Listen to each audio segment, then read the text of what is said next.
Welcome to the Manifestation Babe podcast. My name is Catherine Zinkina, and I'm a manifestation expert, master mindset coach, and multiple seven-figure entrepreneur. I'm obsessed with helping you achieve everything that you once thought was impossible. If you're looking to massively up-level your life, your finances, your relationships, your productivity and success, then you have come to the right place. My goal in this podcast is to help you see the infinite potential within yourself to be, do, and have anything that your heart desires. Think of this podcast as your weekly dose of mindset development to help you maximize who you are and where you're going. Leave it to me to provide you with the tools, the resources, the strategies, and teachings that you need to manifest a reality wilder than your wildest dreams. I know we're about to have so much fun together, so thank you so much for pushing play today. And now let's begin. Hello, my beautiful souls, and welcome back to another episode of the Manifestation Babe podcast. I know it's been a long time coming, and I thank you for your patience. There are so many amazing podcast episodes coming your way as soon as I finish my signature course, the Manifestation Babe Academy. So stay tuned for that. I've been reading this amazing book lately called Break the Good Girl Myth, where the author talks all about how to dismantle outdated rules that us women have put on ourselves as part of this good girl conditioning that we often see in places like religion and culture, in the workplace, and all kinds of other corners of society. And I've really been working on this reconditioning, this good girl conditioning for a few years now. And my God, it runs so deep. So I decided, genius idea, to bring the author on the Manifestation Babe podcast so that she can bring you some of the amazing wisdom that she puts into her book. And of course, I can ask her all the questions that I have been meaning to ask her since I read her book, because I'm super curious like that.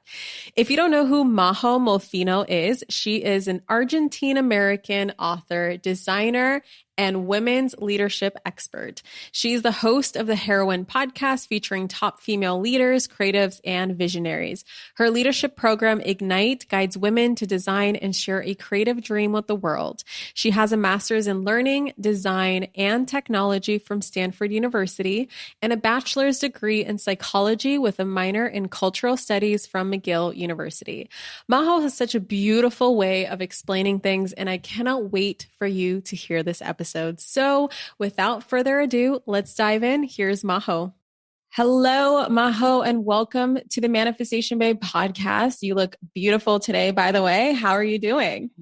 I'm doing great. Thanks for having me, Catherine. Oh my goodness. I am so excited to talk all the things that we're talking about today, because I don't think that this has been a topic that's come up yet on my podcast. And this is something that I know affects so many women. So you wrote a brilliant book that I got a chance to read a couple months ago called Break the Good Girl Myth. And I'm just so curious. Given your background in learning, design, and technology from Stanford University, can you share what got you into this space first and foremost, and what also inspired you to write a whole book on breaking the good girl conditioning? Sure. So I was that good girl growing up. I was a daughter of immigrants, high achieving. I got all my straight A's. I crossed every T, dotted every I. I was the girl who won the spelling bee and, was at the front of the class, and teachers loved me, and I was the teacher's pet. And that went through all the way through high school, all the way into my early 20s, until I started to realize, wow, that was really useful for me in school, but in life and the real world, being a good girl isn't helpful, in a lot of ways. And I had a turning point in my 20s, a kind of wake up call realization that I had to unlearn a lot of the stuff I learned in my girlhood. And I think, that's the path that so many of us are on. And it takes intention. It takes us as adults to be like, you know what were the things that I learned from ages 1 to 18? And how has that good girl conditioning followed me into adulthood? And what can I do to unlearn it so I can manifest my dream life, design the business relationships that I want, and live in a fulfilled way.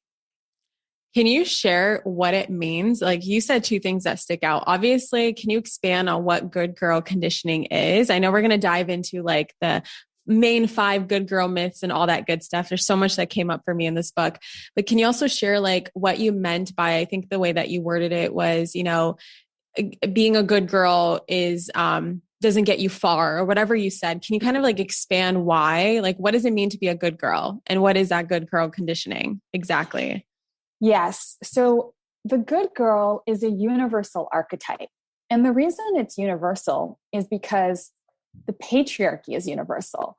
Patriarchy has been around for thousands of years. It's so old.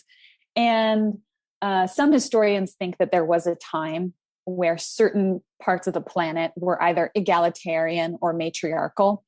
But now what we're living in is global patriarchy, which is a system. Why I'm talking about that is because it's important to understand like the context from which this emerges. So that system has, what it does is it privileges men over of women and other genders. So the good girl is born from that culture and that global system. And so you can find it, I've talked to women in Brazil, I've talked to women in Japan, I've talked to women in Australia.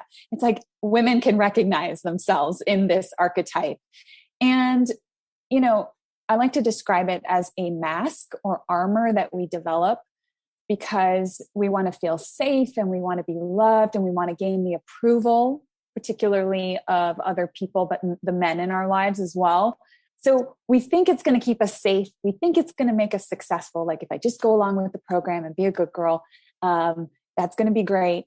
But eventually it catches up to us. And eventually it's ultimately disempowering. Ultimately, women who are good girls their whole lives will hit a breaking point. They will have some kind of breakdown. And usually that is, usually their body tells them. They develop an autoimmune disorder, or their hair starts falling out, or, and something happens in their system. They maybe break out in rashes. That's trying to alert them like, this isn't working anymore. Something has to change. Yeah.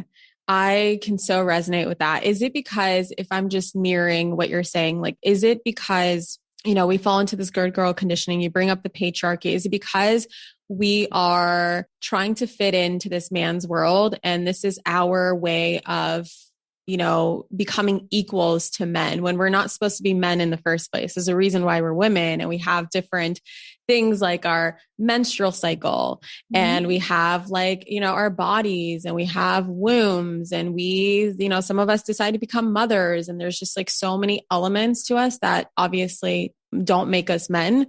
Is it because we are trying to become equals in this world, in the patriarchy, that we develop the good girl? Is the good girl like, a protection mechanism, as you shared?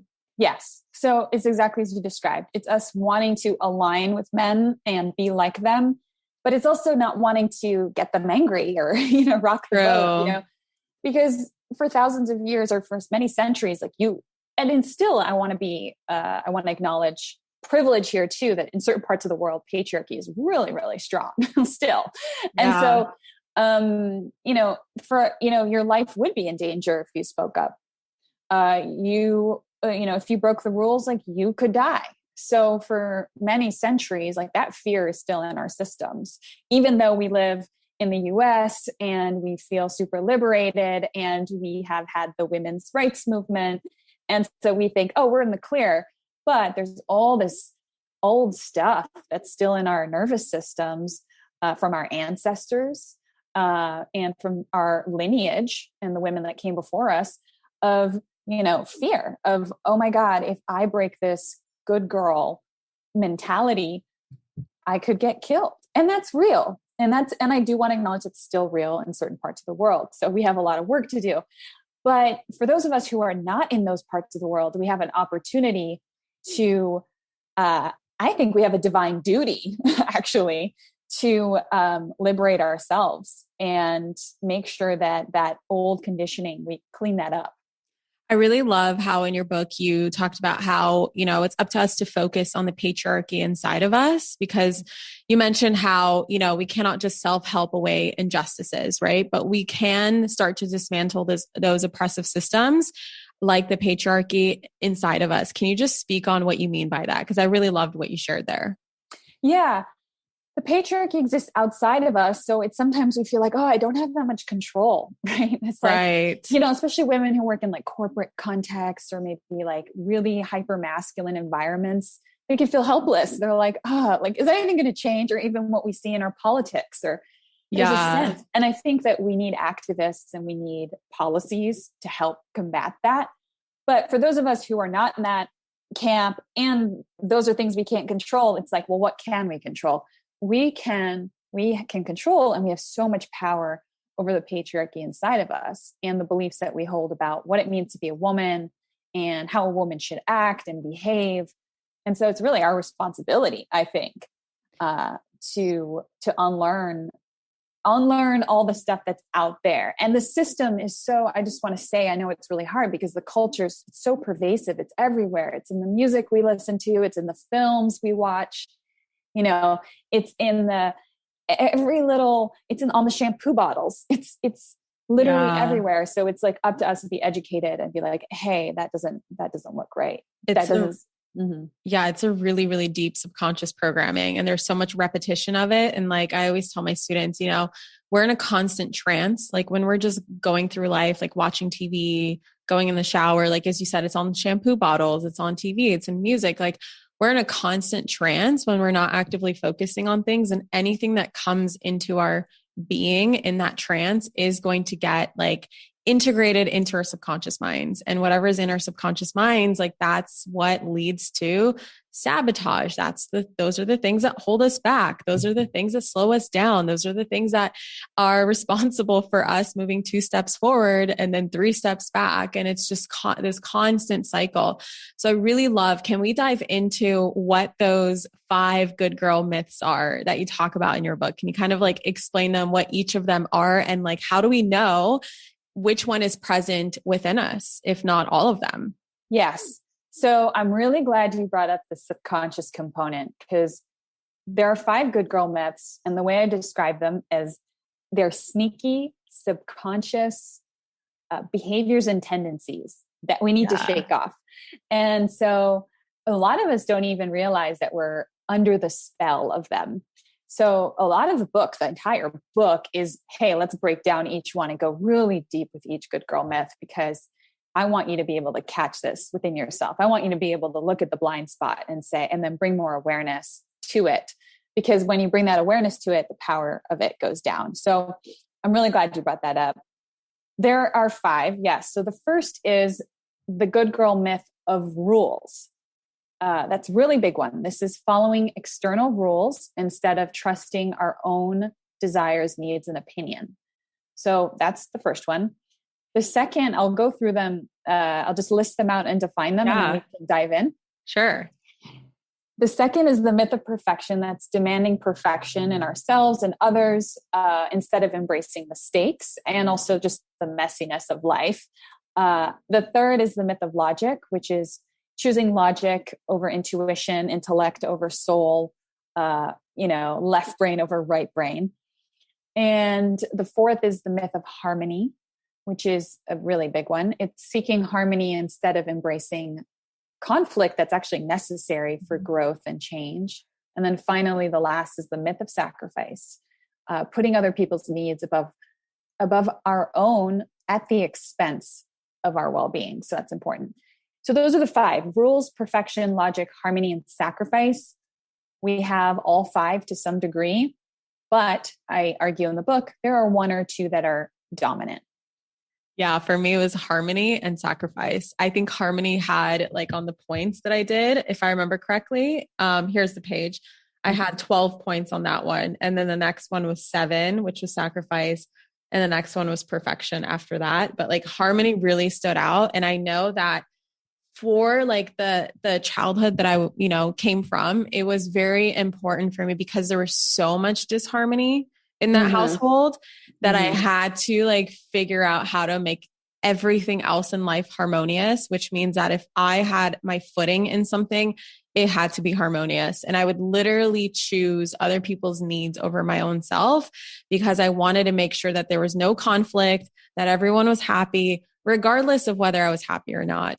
And then of course, sacrifice. And I think that you and I have similar like backgrounds in that we are, from immigrant families. And so a lot of it is like, look how much we sacrificed to come to this country. And so this like, this subconscious program of like, you must keep sacrificing for other people for the next generation, comes up over and over and over again. Yeah, I'm so glad you brought those up as your top two. It's so interesting because my top two are completely different than yours. Really? Yeah. So my number one is myth of perfection, and my number two is myth of logic. And I actually score pretty low in harmony and sacrifice, but I do still have them for sure. Yeah. And it just like goes to show, I feel like the good girl archetype is so universal, but then these 5 good girl myths allow us to have some differentiation between us. And they kind of show like how strong our conditioning is at this point in our life. And for me, it was really important to not make this like a personality test or something like the Enneagram or, the Zodiac, because what I was really trying to hammer home was this is conditioning. This is not your identity. Yeah. So right now, you have these 2 really pervasive dominant ones that are coming up at this point in your life. And another point in your life, maybe another one might come up, and they change with context. So there's a lot of nuance. Like for me, with harmony, I see harmony come up more when I'm with like, let's say a group of men. But when I'm with my family, I'll just say whatever I want. My voice is much easier to access. So it's also interesting to look at context too. Like when do these come up and why? That's such a good point. Yeah. I didn't even think of that because it depends on who you're with, what the context is, that different ones come out. And then it's, recognizing which ones come out in which scenario. And like, is that holding you back? How is that holding you back? How can you change that? So I really love that you mentioned that. Can you dive deeper into each one? Sure. So the good girl myth of rules is the good girl myth I felt really strongly about opening with in the book because it's foundational. Because if you can't break the good girl myth of rules, it's going to be hard to break the other good girl myths, because rules is really about what we're doing is we're saying to ourselves, if I just follow the rules, life will be easier. I will get ahead. Everything will be fine. I'll be safe. And the rules provide all these benefits to us. I love to talk about that. What is the benefit? Like, why are we so addicted to it? Right? Because in some ways we have an addiction to it. That's subconscious, that we keep, there's some reward that's happening, which is keeping us there. And so where I see the benefits are for rules is if I follow the rules, I'll gain approval and the sense of belongingness.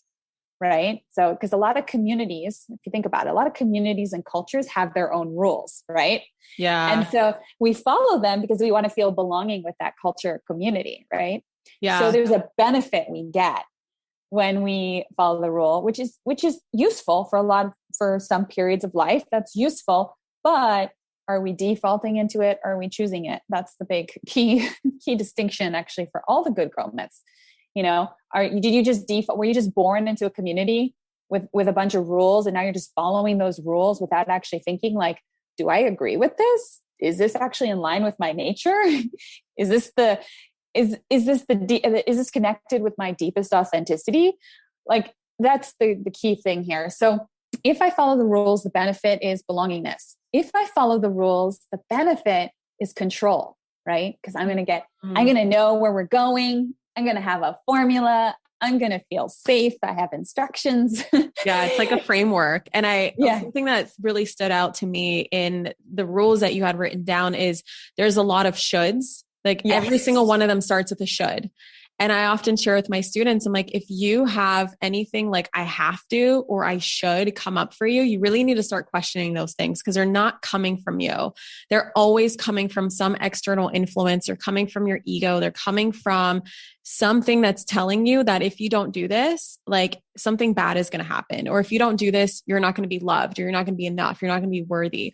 And so anytime you hear the word should, pay close attention. And I love that you mentioned that in your rules, because I was like, oh yeah, these are all the shoulds that we should all over ourselves with. We should all over ourselves. I love that. Yes. And, I talk about this in that chapter, the 4 systems that give us the most rules in our life that we need to look out for. So they're family, religion, school, and then what I call like pop culture, broad mainstream culture, like music, film, TV, that kind of thing. So those are the 4 major external systems, authorities, communities that have all of these rules that we feel we need to follow. And again, what do we gain when we follow them? A nice warm sense of belongingness. But what do we give up? That's the question, right? Yeah. What do a lot of us give up? We give up our purpose, our sense of purpose, which is huge. We give up our self-authority, right? And so, there's always a trade-off. Every good girl myth is tempting, so tempting to follow them. There's some delicious reward, but then what the price is steep. And so we always have to look at the price. Mm-hmm. And I think for rules, it's really our purpose and self-authority, because women who have been following the rules their whole lives, they will get to a point where they're like, what am I supposed to be doing on this planet? What is the legacy I want to leave behind? Why am I even here? Like, they'll have deep searching for purpose. And a lot of it's because of the good girl myth of rules. Love it. Yeah. So that's rules. Let's move on. Do you want to move on? Yes. Or do you have more? Okay. Yeah. Keep going. All right. So myth of perfection is the second one. It's really, it's my number one. And, I think it's like feeling like I always have to perform, and in all areas of life. So my biggest fear is fear of failure. And I think women with the myth of perfection, that's the thing, like fear of failure, being embarrassed, and, showing any kind of weakness. This is one of the more quote unquote, I would say, I don't always like to use this language, and I don't know if you do with your audience, but masculine or feminine. Do you? Yes. Yeah. Okay. Yeah. This is one of the more masculine, like I would say, good girl myths, because it has this achievement bent where we are trying to compete and be number one and beat other people at things. So there's a lot of comparison that comes with this one. Yeah. And it's the Achilles heel. I like to think of comparison as the Achilles heel of, of when we have the myth of perfection. And so our work is really to reclaim the powers we have to reclaim with this good girl myth is our authenticity and vulnerability. And so I really break down in this chapter, like how to build creative confidence, and also how to sort of like start deprogramming some of that deep-seated achievement stuff that we all have, that because we live in a society, it's American society. Well, I don't know, you probably have a global audience, but we live in a society that says we got to make a lot of money. We got to be number one. We got to get the trophy. It's competitive. Mm-hmm. You talk about, speaking of vulnerability, you talked about something that you call the vulnerability edge, and how to grow out of your comfort zone by constantly touching this edge. I love this concept. I love that your book comes with like charts and graphics, and it's just like, it's so much fun. There's so many frameworks and formulas in here that make it so much fun. Can you like share this concept? Because I know it's going to resonate with so many people, especially people who do have that fear of failure. And I also want to argue that perhaps perfectionism, like from my perspective as well, just like having had overcome that in the past, is that we also have a fear of success as well. Mm-hmm. And perfectionism is something that keeps us from achieving our version of success because we're so afraid of what it might mean about us if we actually reach that, what we might lose, who we might let go of, who's going to be in the picture, who's not going to be in the picture. And so we're constantly stuck in this perfectionism because perfectionism keeps us from actually growing and taking action that's outside of our comfort zone. And so we don't actually reach success, and we're constantly avoiding failure. So we're just like stuck in this like zone somewhere in the middle that isn't leading us to anywhere. And you share this like process almost of how you can slowly but surely, gently and beautifully, but also productively get out of your comfort zone without overly terrifying yourself. Can you just kind of speak on that concept? Because I absolutely loved it. Sure. So, I think when the graphic that you were referring to was this circle that I drew. And if your listeners can visualize a circle, and place yourself in that circle. That's your comfort zone. Okay. Everything outside of this circle is your growth zone. This is where you actually feel uncomfortable. So there's discomfort outside of the circle. And the edge of the circle, so the line, is your vulnerability edge. So your vulnerability edge is that sweet spot between comfort and discomfort. And the analogy I like to give for those of you who practice yoga is if you've ever been in a pigeon pose or hip opener, and you're in that pose and you feel that place of discomfort in your hip, and the yoga instructor will say something like, take a deep breath and breathe through that discomfort. And then you notice as you relax into it, you notice that the edge moves back a little and you go deeper into the stretch. And it's kind of the same concept. It's like, okay, you have this vulnerability edge here. And what you want to do is you want to push it back so that your circle of comfort, actually more things make you comfortable, less things make you uncomfortable. And the way that I share to do that is through my background in design and design thinking, because one of the beautiful things about design thinking is it is about building creative confidence by taking action on your ideas. And I think so many brilliant women under this good girl myth of perfection, they will procrastinate and delay taking action on their dreams because they're afraid either of failure or success. And so there are easy ways to build creative confidence by basically prototyping our ideas. And this has been a big part of what I teach now. I love that. Mm-hmm. Yeah. What I teach in my own leadership program, Ignite, is like, we're really prototyping our ideas and expanding that, pushing back that vulnerability edge, because that's how growth happens. Think about it as a muscle, right? You have to also make little tears in a muscle in order for it to grow stronger. Some people try to avoid rejection, for example, and avoid failure. It's like, actually, no, that's a little tear you need in your muscle for it to grow, right? You need that. So with a lot of I like to call myself a strict, compassionate and fierce mama bird in my program, because I'm taking a lot, supporting women through a process where I see my little birdies getting rejected and putting themselves out there and failing, but also experiencing a lot of success. And that's part of the process, right? Because how else are you going to grow in your creative confidence? If you're not getting rejected, if you're not feeling embarrassed about what you're putting out there to some degree, then you're probably playing safe. You're probably playing small. You're probably just in that comfort zone.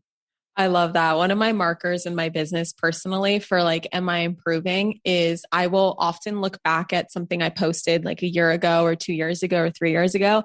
And if I'm literally not embarrassed of what I have created, then I have not grown.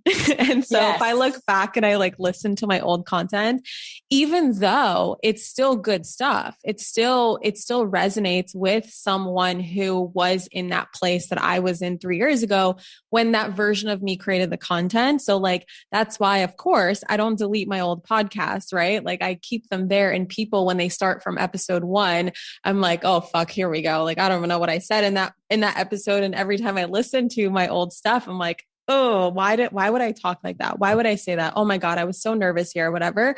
And I just know that because I allowed myself to get that vulnerable, and because I allowed myself to be on that edge, I know I have improved, because now I look back at this old stuff and I'm like, oh, this is weird, and I only hope that in 2 years time, 3 years time, 4 years time, that I can look back at where I'm at right now with the exact same embarrassment. But that just means again, like you said, you have to open yourself to rejection. You have to open yourself up to potential embarrassment, because that is the only way to get to where you want to go. It's like the only way there is through. And so you have to go through this tunnel. You have to go through the tunnel of darkness and weirdness and embarrassment, all that stuff. But that's awesome. And the person who's thinking the most about what is embarrassing to you or what is uncomfortable to you or any rejection, if you feel if you're afraid of rejection, and let's say you get rejected, the only person who's ever really thinking about that thing is going to be you. Everyone is so engrossed in their own lives. Nobody is being oh, why would she talk like that? Why would she say that? Why, blah, blah, blah, blah. Nobody's going to remember anything. It's just you who's living with it. And so for me, that really helps me, because I'm okay, I'm the only one who's paying really close attention to this, and no one else is paying close attention to this. So really it doesn't matter. And I'm the only one who's perpetuating this. So if I'm the only one perpetuating this, then I can let it go. And once I let it go, then I have freedom. Mm-hmm, mm-hmm. Yeah. And I think I love that you shared that, because I feel like we as girls and women have been trained to have low creative confidence, and we're mortified if we put anything out there that's in process or that's a little ugly or messy, because we're so used to being put together and putting up the image and putting up the mask. And so it's what I invite or challenge women to do is to show yourself and be seen and heard in your process. I know it's so vulnerable. And you know what? I can't even guarantee that you won't be judged. You may be judged, you may be silently judged or vocally judged, but guess what? That's going to come. Those people are not, like Brené Brown says, a lot of the people who are on the sidelines judging, they're not in the arena, quote unquote. They're not even putting themselves out there. No. In fact, that judgment is coming from a place of envy often. And so, it's almost like you have to learn how to you have to allow the range of responses to come, whether it's rejection, judgment, praise, because we can also get hooked to praise. We're hooked to the likes, we're hooked to the views. We get the dopamine hit every time we get a like or someone watches our Instagram story. It's you got to be careful with that stuff too, because then what does that do? Whenever you don't get a like, whenever you don't get a thing, you feel bad. And it's now you're hooked to the praise. So it's whether it's rejection, judgment, don't be hooked to any of it. You know what I mean? Find your center and allow for the range of responses. Yeah. Something that really spoke to me is you're going to get judged no matter what. And you just have to be open to that and just be okay with that. Just speaking from experience, when I was starting my business, I was being judged. Who do you think you are? You haven't even made money yet. All of these judgments that I was so terrified of talking about what I was doing, because I was so afraid of people really knowing how I was doing at that time. And now, having had built success, it's I'm still being judged. There's haters that come on my Instagram. They're who the fuck do you think you are, driving that car, doing this, doing that, making that much money, whatever. It's you're going to get judged no matter what. So what do you want to get judged for? Do you want to be judged? Do you want to, keep living in your comfort zone and not going after your dreams and not really living up to your potential? Or do you want to say, screw it, in spite of all of that, I'm going to live up to my potential. I'm going to live my dream life. I'm going to create all these things, and who cares? I'm still going to get judged.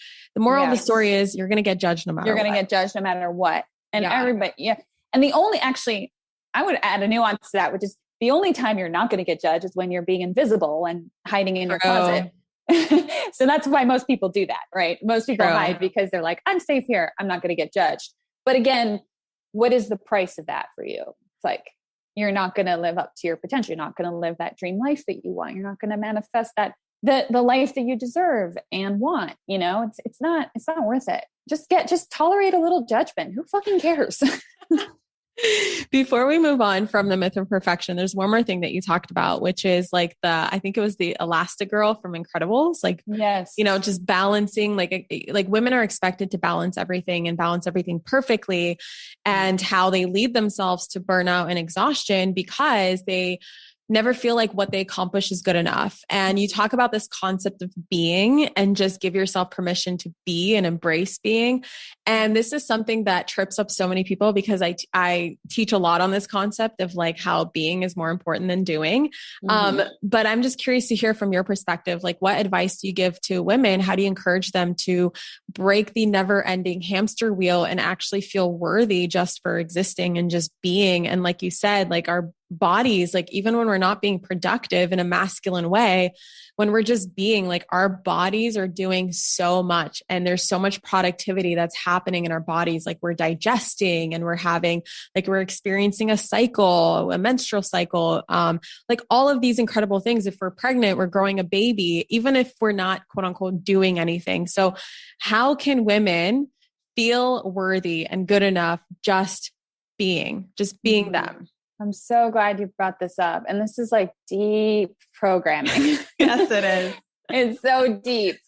Just the other day, I decided, you know what, I'm going to take half a Wednesday off. I'm going to do whatever the fuck I want. And even in that, I felt this little voice in the back of my head saying, you're selfish. You should feel guilty about this, And I was just like, wow, programming is so, I had the awareness to be like, I hear you voice, but I'm going to tuck you away and enjoy my Wednesday. And it's just, we have attached our worth to our work and our productivity. And it's been ingrained in us since we were so small. So I invite women who are listening to start practicing a mantra. This is something you can tell your conscious mind, so like a positive affirmation, or it's something you can tell your subconscious mind if you want to go into a hypnotic state, or if you practice something like yoga nidra, you go into deep reprogramming, which is the simple line, I am worthy simply because I exist. No, I am worthy simply because I exist. And if you can just continue to tell yourself this again and again, start linking your worthiness to existence, to just being you, just being here, just breathing, just being in the present moment, being here. If you can program that into your nervous system, wow, then when you're also taking action, you're so clear too, because you're letting yourself drop into more being, and then doing is so much more clear. And so that mantra is really supported me when I've felt that guilt or shame around not doing. Yeah, that's really beautiful. And like from a space of manifestation, like all beautiful things manifest from that space. Like the only main like thing, like there's, when I help my students work through their limiting beliefs, I often remind them that at the root of almost every single limiting belief is that you don't believe you're worthy and you don't believe you're enough. Like you don't believe you're worthy of this thing and you don't believe that you are enough just for existing.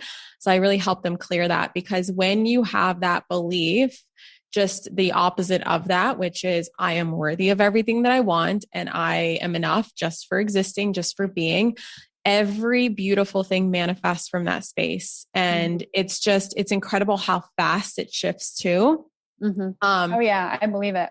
It's so fast. It's so powerful. It's so amazing. So to anyone listening, I encourage you to start practicing that mantra. And also the energy in which you take action in always determines the end result of that action. So if you're taking action because you're not feeling enough, you're only going to manifest more ways for you to keep taking action so that you feel enough. And it's going to you're literally entering onto a hamster wheel and just manifesting more hamster wheels. And so if you can bring yourself to the space of being, like Majo said, just sharing that mantra affirmation and really practicing being in that energy and regulating your nervous system, you will be in that energy that no matter what it is that you do, it's going to manifest incredible things. Let's move on to the next myths, shall we? Sure. So good girl myth of logic. This is my secondary myth. It's, I love this one. It's best to follow my mind and intellect over my body and my intuition. This is for those of us who grew up like, having to be really smart and good at math and verbal and be good at school and have critical thinking skills. It's like, wow, it's so amazing that we built up all these analytical, intellectual thinking skills. love it, really useful in life. We should definitely not throw the baby out with the bathwater. But are we disconnected from other forms of intelligence, maybe more feminine forms of intelligence, like intuition, imagination, empathy? So those are the powers we reclaim with the good girl myth of logic. Yeah, I would say that when I was transitioning from, letting go of medical school to doing what I do now, which is a very intuitive thing, it was a big thing for me. The myth of logic definitely came up for me because it was the constant, I have a science background. And so I didn't know that. Awesome. Yeah, I have a bachelor's in biology and I have all my pre-med prerequisites fulfilled. So I ended up doing like 5 years of school because I had to do extra physics classes and extra OChem and biochem and all this stuff. And then right around the time that I was supposed to start applying for medical school, I went to a Tony Robbins event. And at this event, for the very first time, I heard this voice being like, Catherine, who are you living for? Oh. And I'm like, what? And so I just kind of wrote it down. I'm like, that's an interesting question. Okay. So I just wrote it down. And every day of that event, it just got louder and louder and louder. Like, Catherine, who the fuck are you living for? And I'm like, oh my God. Okay. And so finally this new awareness came in where I realized I'm only going to medical school to win the approval of my parents and to to do what they've always wanted me to do. It's my mom's dream. She finally admitted it. It's funny because now we can joke about it now, but it was like a really traumatic time for me because all of a sudden I got cut off and had no support for anything that I wanted to do and my parents were using every fear tactic under the sun to, convince me that I should still go to medical school because it was my quote unquote only way to be successful. And if I would not go to medical school, then I would, from their own words, literally just become a janitor. And there's nothing wrong with being a janitor. It's just they're immigrants, right?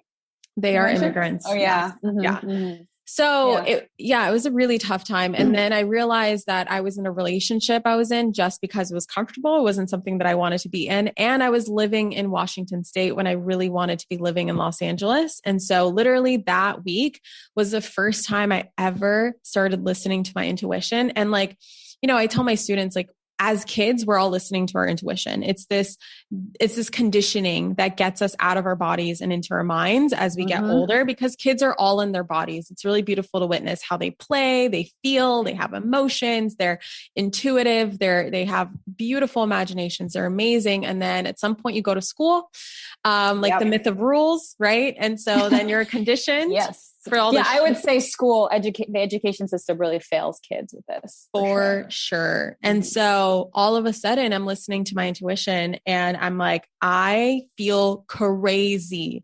Are you kidding me? Am I actually supposed to go home and tell my parents I'm not going to medical school?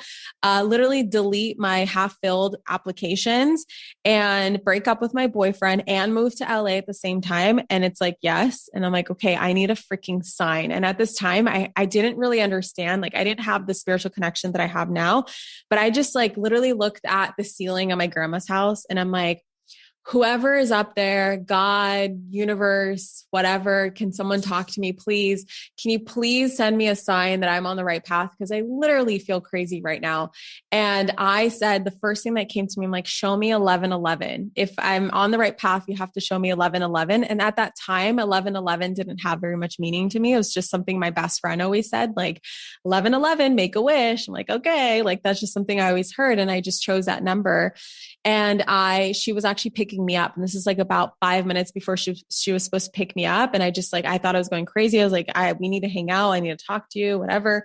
And I go to my grandma's kitchen to grab a glass of water before I leave. And I look at the microwave, and on there it was 11:11. And I was like, oh my God. And since then it's just been it's been a journey of ups and downs and plateaus and stuff like that. But ever since I let go of solely relying on logic, because logic has its place and it has its power and it's beautiful. Mm-hmm. But when I really tapped into intuition, it was like a freaking highway to success for me. Obviously bumps, obstacles, there's things that come up, but it was just yes. Oh my God. Thanks Yeah. for sharing that. It's such a good example of you breaking your good girl myth of logic. And what I love about that story was how you talked about different life areas.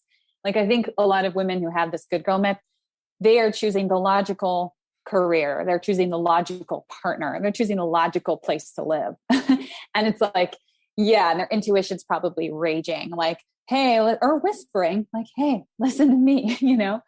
And so I think reclaiming that deeper intelligence through, I talk about it in the book, through dance, through dream work, through embodiment practices, that's big. And that's really been big for me in sort of owning myself, even as an artist. You know, I've always been so intellectual and logical, and artistry is often so, and creativity is often just so random, and it wants to do what it wants to do. And it's, and it just is born out of inspiration. Yeah. And so being able to tap into that has been really important to me as I continue to write poetry and fiction and whatever. So yeah. So what is the next myth? Because I think we have two more, right? Yes. So the myth of harmony, the myth of harmony, which is your primary. So this is like, you know, if I just go along with the flow, avoid being difficult, there won't be any problems. Everyone will get along. And this is really, it looks like you want to seek and keep harmony. You don't want to have conflict. You don't want to have difficult conversations. And the problem with that is oftentimes conflict and difficult conversations are what's needed for relationships to change, for life to change, and for things to mature. And so it's kind of like we need some friction. We need a healthy dose of friction for our relationships to mature. But when we're in the myth of harmony, it's like we're avoiding that at all costs. And so I give some examples from clients, but what happens is it catches up to you. You don't speak up to your partner over multiple months, maybe years, and then there's a huge rupture, you know, or maybe there's a big explosion because you haven't been releasing some of that pressure along the way. So it's just building up. And so for us as women, it's really about learning how to use our voices and speak up for ourselves. Because I feel like this is big. It's very deep. A lot of us feel cut off on our throat or throat energy center. And so it's really about being able to open that up and speak with clarity and share, hey, this is not okay with me. So exerting a boundary or sharing, no, I don't want to do that. You know, sharing our no is big. And also giving feedback to people, continuously giving feedback to people. I feel like it's so easy to not give feedback to our partners, our loved ones, our family members, our friends, you know, because we just want to be easy, you know, we want to be likable, pleasant. And I have frameworks in that chapter around how to properly and compassionately give feedback when there's a trigger or when something needs to be dealt with. I have to say, for someone who, and like, this is probably most of us who never learned nonviolent communication ever. How come we don't learn this? I don't understand, but I'm also in a trauma certification and we also talk about nonviolent communication. And it's such a game changer. And the frameworks that you provide in this book are just so helpful. It's like the formulas that you have in here. I'm like, yeah, every time I've ever made progress in some sort of, you know, conflict where I had to have a tough conversation and set boundaries and be like, you know, this is not okay. This is okay though. And like, this is what I need.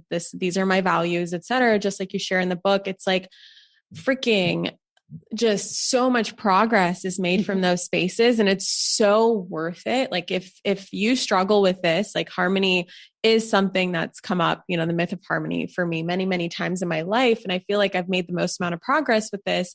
It's amazing just how much clearer and freer you feel, even if temporarily you may have upset that person or that person upset you, even if it's tough and difficult, you just feel so relieved. And just having been able to express your voice, like you mentioned before, there's lots of parts in the world and lots of times in the past where women could not express their voices. And so there's a lot of throat chakra healing. And just even like in your own private relationships, like with your significant other, just starting there and being able to express your voice, or with your friendships or whatever, and then bringing that onto like bigger platforms, like at work, or if you have a social media following, on social media, on a podcast. Like it's just so freeing and empowering. It's just really good stuff. Really, really good stuff. Yes. I think the myth of harmony is huge. It's really big. And we've seen women also collectively break it with, recent movements like Me Too and Time's Up. So that's been really amazing to see too. And I think it's really happening on a personal level and a collective level. Yes. Agreed. Okay. What is the last myth? It's sacrifice, right? Mm-hmm. So this is, I need to prioritize the needs of others before my own, often at the expense of our self-care and well-being. And so I think that all the good girl myths have a strategy for approval. For this one, it's being selfless, helpful, but also for a lot of women, it's about saving the day and solving other people's problems. Yeah. And so that's when the sacrifice can come in too. And where next thing you know, we're really doing a lot of emotional, physical labor for other people. And again, we've been trained to, throughout the centuries, like even the oldest ancient texts, across so many religions have this sort of like a virtuous woman is a woman who's selfless, who, yes, lays herself down on the rocks, and that gets passed down multi-generationally. And it gets rewarded too, because somebody benefits when you're sacrificing. And you probably like that reward too. You like to feel needed, Yeah. And so I think what's really dangerous about this good girl myth is when we are under this myth of sacrifice, what we give up and what we need to reclaim is our time and our energy. And that might not seem like a big deal on a day-to-day basis, but it adds up. And the next thing you know, your time and energy adds up to your contribution, to your destiny, to your legacy, to what you're leaving behind in the world, to the impact that you're making and want to make. And so to the contribution you want to give. And so I think, just because you might think, oh, well, what's the big deal? I'm helping someone out today or not saying no tomorrow. But over a few weeks and months, the next thing you know, you're working on someone else's dream and not your own dream. You're manifesting someone else's dream life. You're not manifesting your own dream life.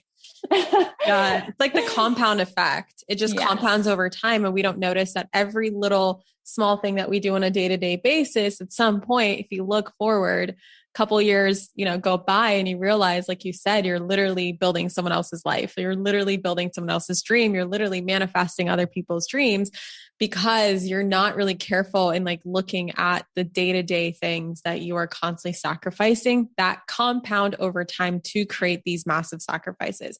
I'm curious. I'm pretty sure you see a lot of moms in this category. Yes. Yeah. Sacrificing everything for their children. Yes. And I talk about this with all the good girl myths, choice and default. So there's a time for each of these. Like, I'm not saying let's just do away with harmony. Let's never have, logic or never have sacrifice. So I think there's a time when you're coming into motherhood and you're saying, you know what, I'm choosing motherhood, and for a period of time, I'm choosing to put my child's needs over my own. That makes sense for me. This is where I am in my life phase, and that's beautiful. And I don't want to say that that's wrong. I think where things get a little tricky for us as women is either we didn't choose it and we've just defaulted into it because we were supposed to do it, and next thing you know, we're just doing it. And maybe, for those of moms of older children, maybe it's like, we're continuing to do it, even though the child's 18, the child's 25. Yeah. And it's like, they need to stand on their own legs kind of thing. And so because we love the feeling of being needed, and because we're so attached to that identity and role as mother, that's where, that's why so many empty nesters, quote unquote, start to ask themselves, what's my purpose? We see that so many women in their 50s, 60s, right? We see that tendency. It's because of this, because now the identity of mom has maybe died away or dwindled because the child has gone off to college.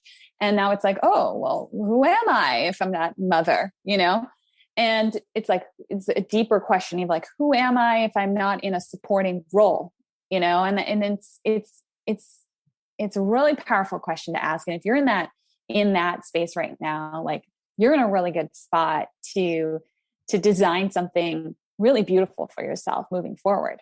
Wow. Something that came up for me is like the question that you asked, a question that really helped me a lot is like, who am I if I'm not constantly struggling? Who am I if I'm not constantly sacrificing? Who am I? Blah, blah, blah, blah, blah. And I just realized that like a lot of people have a fear of like, if they don't work super hard, if they're not constantly struggling, that they're not going to be productive. And what I have learned, like from just my personal experience and something we talked about in our group for my trauma certification is like, yeah, you're absolutely going to continue to be productive and create amazing things, like, and be able to contribute in ways that you want to. It's just that the difference is one is unsustainable and the other is sustainable. And when you're coming from like this peace of mind and like literally dismantling all of these myths and like, who am I without all these myths? When you, at some point you realize you're still you. It's just, you have a crystal clear freaking head and you are not in burnout. You're not being frantic and panicky and anxious all the time. You're just cool, calm, and collected and bringing so much beauty to the world in such a sustainable way. And I'm at this point in my life right now where sustainability is so important to me. Like I will not go on any workout program that is not sustainable. I will not eat anymore in unsustainable ways. I will not work anymore in unsustainable ways because I realize like I'm going to be here. Like if I end up living, let's say to 100 years old, like I'm going to be here all this time. What is a fucking rush? Like I will still, you know what I mean? Like right now I am creating deep into creation mode to the point where I barely have time for social media. And I'm like, oh my God, am I posting enough? I'm not posting enough. I haven't posted a story in like 3 days. Oh my God. Da, da, da. And I've had to come to realize like, wait a second, Catherine, your fucking Instagram and your social platform, whatever you choose to do, post on, whatever, is still going to be there in 6 months. It's still going to be there in a year. You're still going to be on this platform because you're in it for the long run. You're still going to be here 5 years later, 10 years from now. It's still going to be there. Like you don't have to do everything in one fucking day. You don't have to create everything in a single month. And it's just amazing, like sustainability. And I'm curious, like based off of that, what from your perspective is like the reward for dismantling all of this? Like, why do this work? Why release these subconscious programs? What do we get at the end of it? Such a good question. Oh, well, I think that at the end of dismantling your good girl myths, you are living a life that feels fulfilling. You're living from a deeper place of authenticity and truth. You're aligned with a purpose in this lifetime, you know, a calling, and leaving behind a legacy that matters. And you're also choosing a life. You're not defaulting into a life. I think that's really big. You're living life with intention. And I think that's huge. I really think that's huge. And I think it's also a highly personal question because every woman listening to this episode right now, ask yourself, like, who would I be if I wasn't being a good girl? You know, ask yourself, who would I be? And you'll get your unique image in your mind. You can maybe even see yourself, you know, and what is that woman doing? How is she speaking? And who is she becoming? And I really invite each person listening to do that visualization for themselves. Yeah. Oh my God, that's amazing. So beautiful. Majo, I can talk to you forever. Thank you so much for coming onto this podcast. I encourage each and every single one of you to read this book. Can you just share like where people can buy this book, where people can find you, work with you, support you, do all the fun stuff? Sure. So you can find the book at goodgirlmyth.com. And you can connect with me on Instagram at Majo Molfino. My first name is spelled Majo. There aren't many of us out there, so you should find me. And I will also spell this out for each and every single one of you in the show notes, link the book as well as your Instagram. And for anybody who is listening, please go ahead and take a screenshot of this episode right now. and tag at Majo Molfino and at Manifestation Babe, and just let us know what your aha moments were, your breakthroughs, takeaways, and send all the love to beautiful Majo for sharing her wisdom, her knowledge, and her energy with us today. Thank you so much for being here, Majo. I really appreciate it. Thanks, Catherine. All right, to the rest of you listening, I will catch you in the next episode. Mwah. Bye. Thank you so much for tuning into today's episode. If you absolutely loved what you heard today, be sure to share it with me by leaving a review on iTunes so that I can keep the good stuff coming your way. If you aren't already following me on social media, come soak up the extra inspiration on Instagram by following at Manifestation Babe or visiting my website at manifestationbabe.com. I love and adore you so much and can't wait to connect with you in the next episode. In the meantime, go out there and manifest some magic.